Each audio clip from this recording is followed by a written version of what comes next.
Anywho, this is Kuda Slayer again. It's a quiet Sunday morning. I was kind of bored and been meaning to try to do some more things to post more videos and whatnot to the internet. So this is kind of a haphazard way of getting myself back into a habit and the hobby.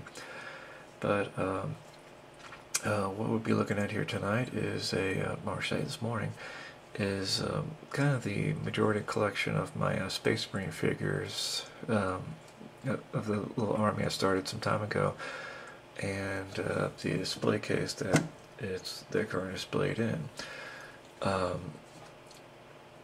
The let's see. I started this back in about 1989 with these, what some of you may not recognize immediately, are these Variant 1 Terminators. These were available for just a couple of years, and you know, they're very, very hard to come by nowadays.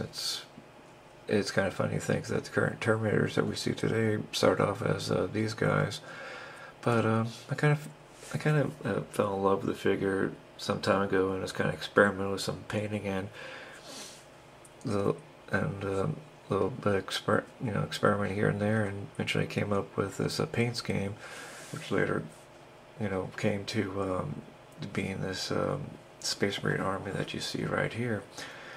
I call these guys the Rising Suns. They are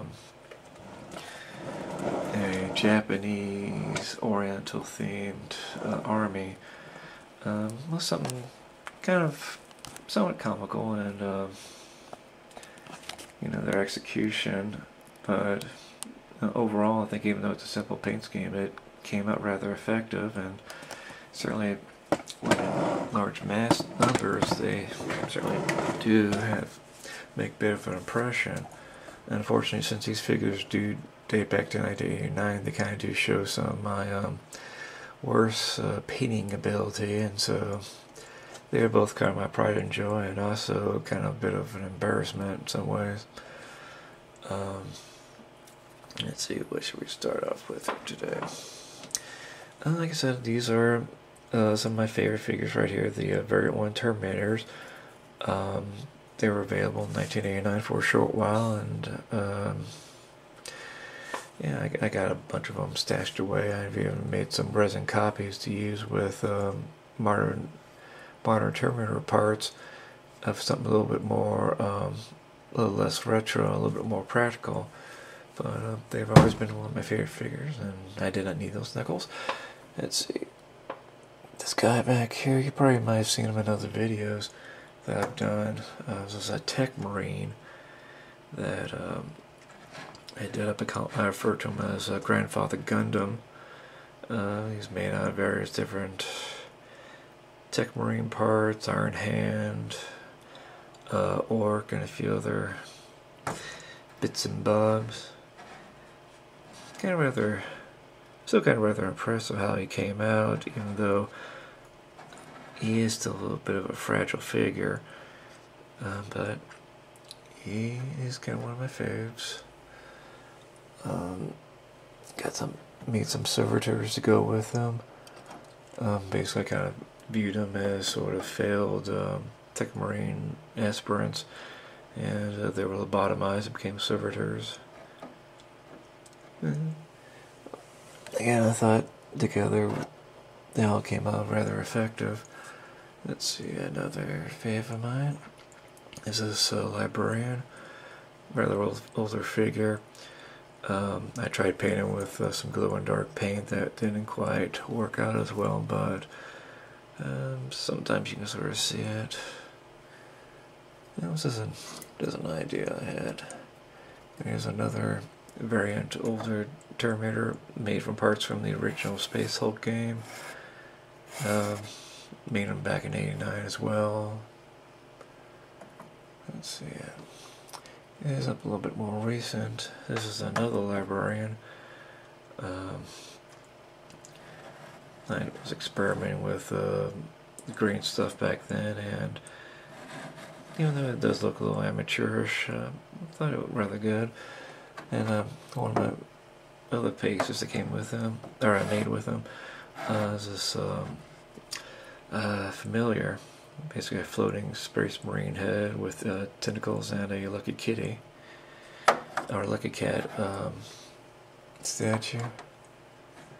Let's see. A chaplain I kind of did half-heartedly. I kind of regret the job I did on him, but I was in a hurry and needed a chaplain at the time. Here's one of my leader figures.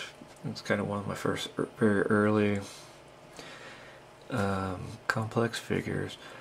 I know I don't remember exactly what his stats were, but there's a lot of older parts on here that may or may not recognize. There's some cloaks from the older Space Marine Commander figures. This was one of the early Blood Angel chaplains, and one of the first heads from one of the first Eldar avatars. The banner original was made from one of those water-activated body tattoos. It was something neat, and just I thought it rather came out effective considering my skill level back then. And let's see, here's another one of my older favorite figures. I know this has to date back to about 88, 89 as well, with one of the newer lead backpacks for the jump troops. Let's see, let me turn this without jerking around. There's a little squad of damn cats. Anyhow, Scout Squad, and of course one of my other favorite addictions are Space Marine Dreadnoughts. This guy here is on the actually, well, no, it would be the second generation Space Marine Dreadnought, all lead, and definitely feel it when you pick them up. And again, another example of my kind of poor painting skills back then. It's kind of funny how many generations they have gone through. It's a support version I did as well. So, kind of same generation. This big guy back here is kind of one of my real fun pride and joys. Again, you probably might have seen him in another video. And even though he's heavy, he is kind of still fragile. This was one of the first venerable dreadnoughts they had made. And when I found him, I kind of fell in love and had to do all kinds of things to make it different. As you can see, the legs are in a running pose, and I can tell you that was a pain in the butt to cut and reposition everything to make it work. And various other parts on him. The backpack is from a Inquisitor scale Artemis figure, and all the scrolls and everything from various Inquisitor and other stuff, and those orc skulls on the top of the banner. I originally based them on the concept of the Japanese legend of the I can't say his name, but he was referred to as a Little Peach Boy. He's kind of their version of Tom Thumb, but he was a rather valiant warrior, and I based a Space Marine character off of him. And later, I figured he'd eventually become a dreadnought and continue to serve. Let's see, there's the ruined, in the back you can see the ruined chapel piece of terrain they sold for a little while. It's one of the early marks. I don't remember which version or number it is, but then you got, of course, your four different types of assassins. Not at least we're aware of for now. Let's see, I can do this without too much shaky cam effect. And down here are one of my other obsessions, are Land Raiders.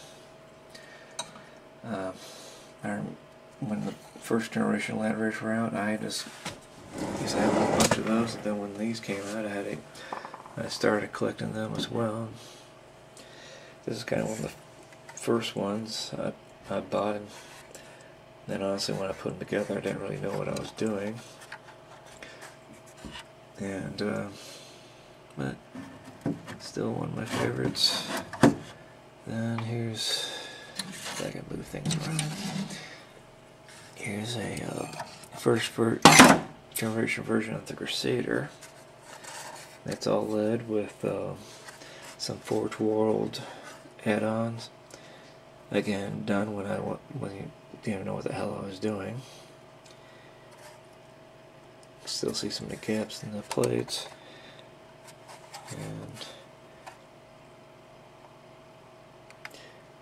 And these are actually smokestacks were taken from some ink pens I had lying around. I wish I could find some more of those. They make great smokestacks. And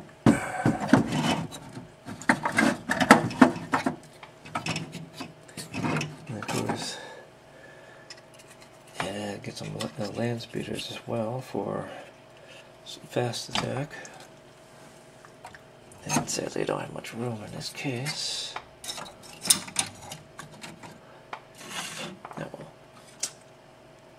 Let's see.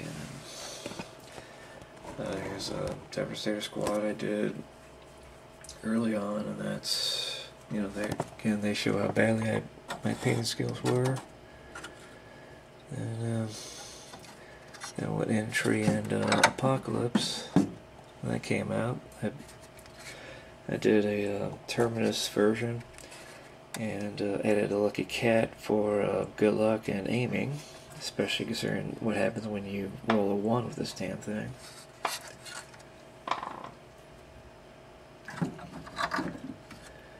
Then got another example of not knowing what you're doing. There's a no, it's not Prometheus. Yeah, it is a Prometheus. No Land Raider tank I did at the same time when the Land Raider Crusaders came out. I just thought these were extra armor and thought they looked cool, and so I added to that. And made a Japanese flag using an old printer. And still one of my favorite kits. But of course, you can't have too many Land Raiders unless you run out of display case. And I got about 3 more, actually no, 3 or 4 more Land Raiders lying around here somewhere. And I finally broke down and made a set of group of 3 that were modular, so now they can be any of the main versions if and when I need them. Then down here are some older tanks and figures. And before my nosy cat decided to stick his head in here.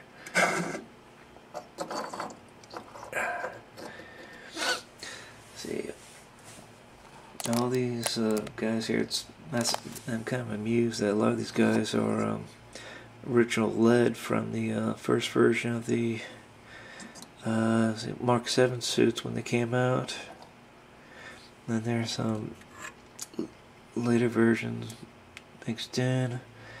I need to redo these guys because the weapon fixing is no longer Codex compliant, so I gotta do something about that. Let's see. I got a bunch of all my Rhino variants. This is one I tried making a long time ago. So yeah, I'm going to be a dual Firestorm cannon. And kind of came out okay. Again, rather old model. An older version too. And a couple older variants of the Vindicator and the Whirlwind. And then some of you may not recognize these, but these are supposed to be Razorbacks with the older turrets. The older turrets are original, but of course I put them on newer Rhino chassis. I found a washer that happened to be a perfect size to fill the hole and let the peg for the turret sit in rather nicely. Of course, since Razorbacks have changed a great deal. Let's see, what else is there?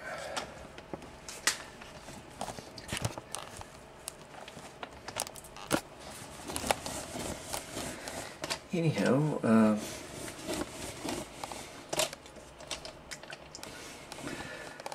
this